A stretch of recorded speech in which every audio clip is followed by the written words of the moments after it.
Shalom Ibu Bapak yang dikasih oleh Tuhan Yesus.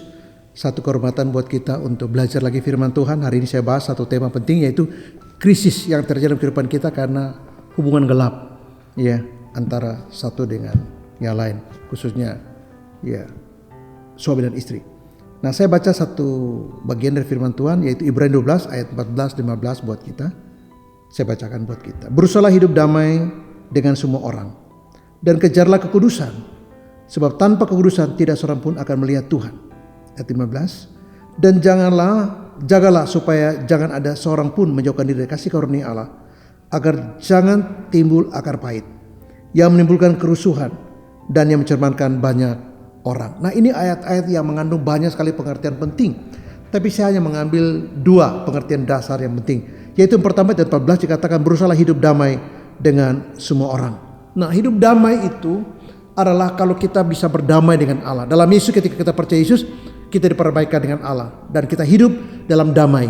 Jadi semua akar-akar permusuhan harus sudah diselesaikan. Cepat atau lambat kita harus membereskan itu. Kalau tidak, itu akan menjadi semacam benih-benih yang kemudian bisa menimbulkan kekacauan dalam kehidupan kita. Di sini pakai bukan sedang kekacauan, tapi dikatakan terjadi kerusuhan dan membawa kecemaran pada kehidupan kita. Jadi poin yang pertama ialah ketika seseorang itu tidak hidup damai dengan Allah, dia sulit bisa berdamai dengan siapapun. Mungkin juga dia tidak bisa berdamai dengan dirinya. Beberapa orang menolak dirinya karena dia lahir sebagai keluarga miskin. Beberapa orang menolak ayahnya karena brengsek. Beberapa orang tidak suka ibunya karena ibunya pergi meninggalkan dia. Beberapa orang tidak suka kepada orang tuanya karena orang tua memperlakukan mereka dengan kasar. Bahkan ada orang yang sejak kecil ditinggal oleh ayah sehingga dia tidak merasa punya ayah. Dia punya ayah, tapi ayahnya pergi meninggalkan mereka, dan ini menimbulkan kesusahan dalam kehidupan mereka. Untuk bisa memaafkan itu sulit sekali. Mengapa? Karena damai Kristus tidak ada di hidup mereka. Mereka bahkan tidak mengerti arti damai seperti apa, makna damai seperti apa. Arti damai itu nggak ada dalam kosakata mereka. Kenapa? Karena mereka hidup dalam konflik tiap hari. Apalagi kalau keluarga itu penuh dengan konflik, papa mama berantem terus. Bagaimana mereka bisa berdamai? Karena perdamaian itu diawali ketika kita berjumpa Yesus, kita punya damai Kristus. Lalu damai itu membawa perdamaian buat semua orang. Jadi kalau kita tidak berdamai dengan Kristus, damai apa yang kita mau tawarkan buat orang lain? Nah, orang-orang yang berselingkuh itu biasanya mereka tidak beres dengan diri mereka. Mungkin juga dengan pasangan mereka. Tapi orang yang tidak beres dengan pasangan dia adalah orang yang tidak beres dengan dirinya. Dan saya masuk pada dua studi kasus yang mengapa orang kemudian akhirnya memilih untuk berselingkuh, dan itu yang terjadi membawa dampak yang buruk buat mereka, tapi juga pasangan dan keluarga mereka. Hal yang kedua, saya ingin membahas satu keluarga, bahwa ada satu rumah tangga yang awalnya si suaminya itu begitu kecewa kepada ayahnya. Jadi anak yang kecewa kepada bapaknya. Waktu dia menikah, kecewaan itu begitu dalam pada ayahnya. Padahal ayahnya adalah seorang pelayan. Dia begitu kecewa juga kepada gereja dan juga gereja kepada Tuhan. Jadi gereja dikecewa, Tuhan dikecewa, ayahnya dikecewa. Berawal dari ayahnya. Dia merasa bahwa ayah itu munafik. Selalu berkhotbah, selalu mengajar, selalu mendikte orang, dan selalu mengatakan hal yang baik tentang hidupnya dan tentang apa yang harusnya orang lakukan. Tapi anaknya memotret kehidupan ayahnya itu tidak seperti yang dia rasakan di rumah. Ayahnya begitu kasar, begitu semena-mena, kata-katanya justru sering mengutuk. Dan itu terjadi sehingga lama-lama dia tidak mempercayai apa yang disampaikan ayahnya. Orang lain mengagumi karena retorika ayahnya baik. Orang lain mengagumi ayahnya karena dianggap dia terdidik, orang berpendidikan tinggi. Tetapi anaknya tidak. Nah, berawal dari kekecewaan dia kepada ayahnya yang dianggap tidak konsisten dengan ajarannya, yang tidak sesuai dengan apa yang dikhotbahkan atau ajarkan atau nasihatkan, tetapi juga dia kecewa dengan gereja. Dia kecewa juga dengan Tuhan. Nah, waktu dia menikah, akar kekecewaan itu kemudian melahirkan konflik juga dengan pasangannya. Dia menjadi banyak sekali kecewa juga kepada pasangannya. Dan dia menuntut istrinya harus begini, harus begitu.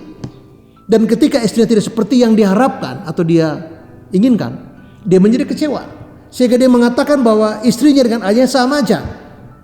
Nah, orang yang saling mengecewakan dalam teks ini, inilah kemudian menjadi pemicu daripada orang-orang yang mengadakan affair di luar sana. Dia berpikir bahwa, dia bermimpi bahwa rumah tangga saya bermasalah. Bukan dia menyelesaikan itu dalam Kristus, tapi dia berpikir bahwa di sana saja ada tempat yang aman buat dia untuk bicara. Nah, sama dengan apa yang terjadi pada Elimelek. Ketika dia melihat ada krisis di Israel, Dia berpikir kalau saya ke Moab di sana akan lebih baik. Kalau saya ke sana saya akan membangun bisnis yang baik di sana. Dia punya mimpi, dia punya harapan, dia bawa itu ke Moab. Karena dia berpikir bahwa di sini ada krisis. Sehingga dia ke sana dan di sana dia tidak tahu endingnya. Justru dia hancur.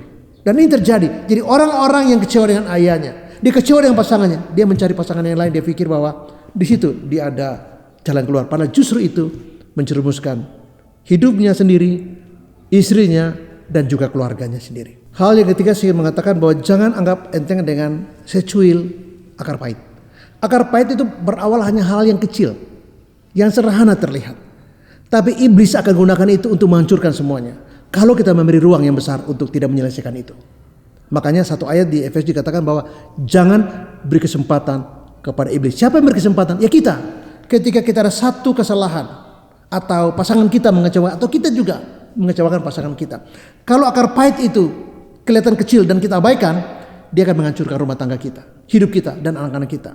Ada beberapa keluarga yang hancur anak-anaknya karena orang tuanya terlibat dengan banyak kali konflik. Salah satunya adalah perselingkuhan.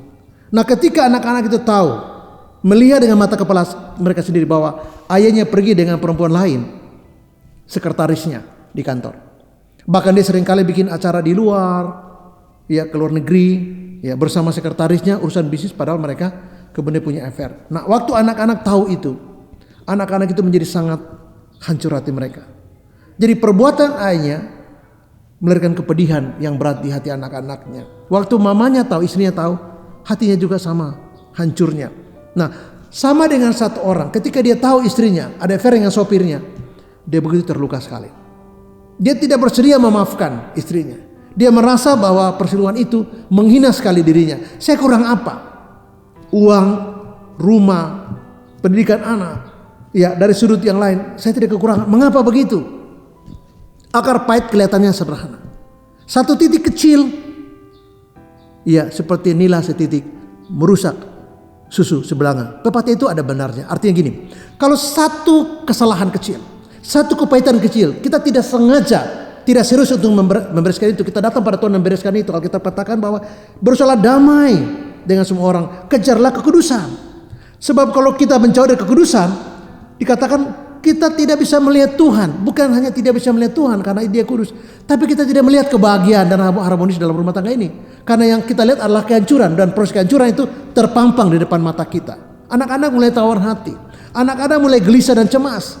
Mereka mulai memberontak, mereka mulai masa bodoh, dan seringkali mereka begitu kecewa dan menarik diri daripada persoalan dengan Tuhan. Dan mereka merasa bahwa saya harus cari jalan lain. Kenapa? Karena mereka begitu kecewa. Nah, satu kesalahan orang tua yang ada affair itu melahirkan banyak sekali penderitaan pada bukan cuma dirinya, pada istrinya, tapi juga pada anak-anaknya. Atau kalau dilakukan oleh istri, itu sangat melukai hati suami dan juga hati anak-anak. Dan ini sangat dipertaruhkan. Dan saya melihat ada begitu banyak keluarga dalam studi kasus saya yang hancur karena salah satu kemudian ada affair dengan yang lain. Penderitaan ditanggung, bukan cuma ditanggung sendiri. Salib itu akhirnya ditanggung oleh seluruh keluarga, seperti Elimelek. Waktu dia salah ambil keputusan, kesalahan dia ditanggung oleh Mahlon dan Kilon dan juga Naomi. Jadi kesalahan kita itu bukan hanya kita yang tanggung, tapi semua orang di sekitar kita, istri, anak-anak juga akan memikul itu. Dan biasanya ending daripada beban seperti itu adalah cuma kekecewaan. Dan akar pahit itu kelihatan kecil, bereskan itu sebelum dia menjadi besar. Dan Alkitab katakan di sini menimbulkan kerusuhan dan mencemarkan banyak orang. Kita semua jadi cemar, kita semua jadi rusuh dan reseh. Kenapa? Karena satu titik kecil, nilai setitik itu dari kepahitan akan merusak semuanya. Selesaikan itu sebelum yang kecil itu merusak segalanya. Jangan pandang enteng kalau itu terlihat kecil. Selesaikan dalam Kristus dan itu akan menolong kita untuk bangkit lagi. Saya memberi nasihat kepada beberapa pasangan khususnya yang ada affair. Yang pertama bahwa nggak ada pilihan lain. Ini kelihatannya klasik sekali, sangat klasik. Tapi saya harus memberi nasihat yang sama, yaitu bertobatlah.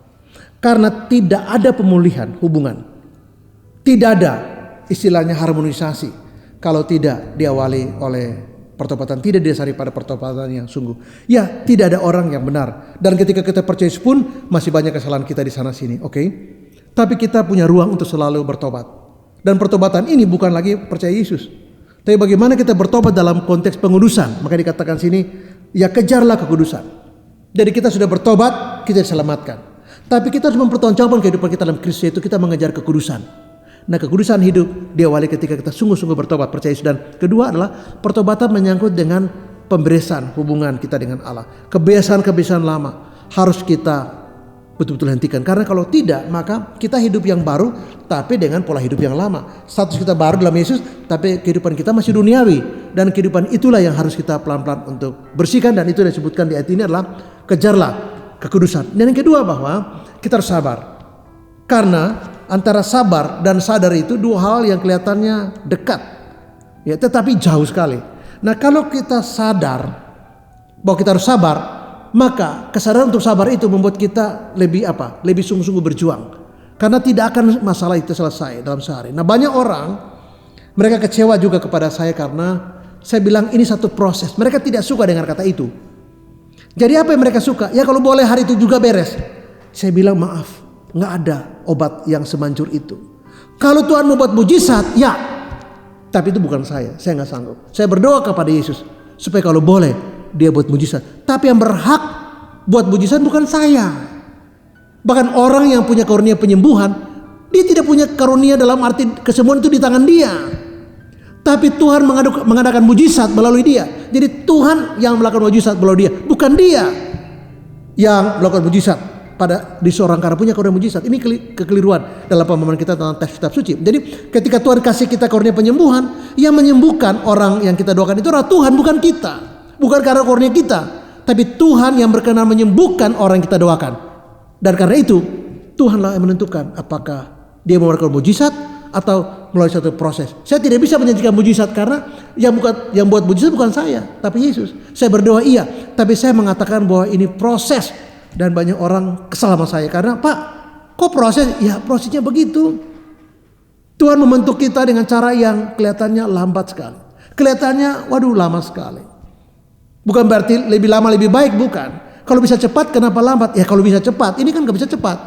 Jadi ya sudah kita sabar, karena ini proses. Dan beberapa orang dalam konseling itu gak suka dengan saya karena Pak Tony selalu proses. Kenapa gak bisa sekaligus sih? Ya gak bisa, orang yang melakukan itu adalah Yesus kok.